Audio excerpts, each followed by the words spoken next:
nama lengkap saya Ferniliana Osadinalti, asal Flores, Manggarai. Di sini saya akan membahas tentang metabolisme. Metabolisme itu sendiri dibagi dalam 3 bagian. Yang pertama, metabolisme karbohidrat, yang kedua, metabolisme protein, dan yang ketiga, metabolisme lemak.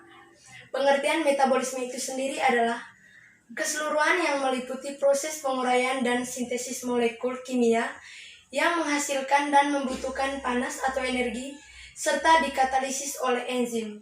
Karbohidrat. Karbohidrat merupakan jenis biomolekul yang paling banyak ditemukan di alam dan merupakan hasil dari proses fotosintesis dalam penyautan CO2, H2O, dan energi sinar matahari. Fungsi biologis karbohidrat yang pertama, dalam bentuk gula atau pati atau sumber energi bagi makhluk hidup. Yang kedua, pusat metabolisme tanaman, hijau, dan organisme fotosintetik. Yang ketiga, sumber karbon bagi sel non-fotosintetik. Yang keempat, pati dan glikogen berperan sebagai penyedia glukosa. Yang kelima, unsur struktural dan penyangga dinding sel, bakteri dan tanaman. Yang keenam, pelumas kerangka. Yang ketujuh, perekat antara sel. Yang kedua, lipid atau lemak.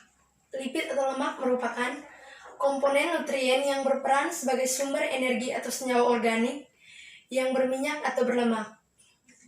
Lipid mengandung unsur karbon, hidrogen, dan oksigen, sehingga merupakan sumber energi. Sedangkan asam lemak adalah organik yang berantai panjang yang memiliki atom karbon dari 4-24. Perbedaan antara lemak atau lipid dan minyak. Yang pertama, lemak. Lemak umumnya diperoleh dari hewan, berwujud padat pada suhu ruang, tersusun dari asam lemak jenuh. Yang kedua, minyak. Umumnya diperoleh dari tumbuhan, berwujud cair pada suhu ruang.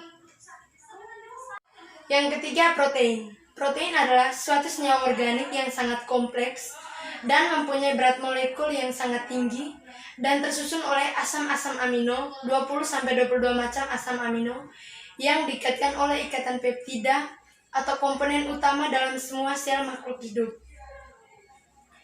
Protein mempunyai peranan yang sangat penting dalam berbagai hal, yaitu pertama, sebagai transport dan penyimpan molekul-molekul yang kecil. Yang kedua, struktur kerangka sel-sel dan jaring-jaringan. Yang ketiga, sebagai antibodi. Yang keempat, faktor pembekuan darah. Yang paling penting dari semua ini adalah sebagai enzim katalis yang merangsang banyak sekali reaksi-reaksi kimia yang terjadi di dalam tubuh organisme. Protein juga digunakan untuk menyimpan dan pembawa oksigen dalam jaringan hewan. Klasifikasi protein.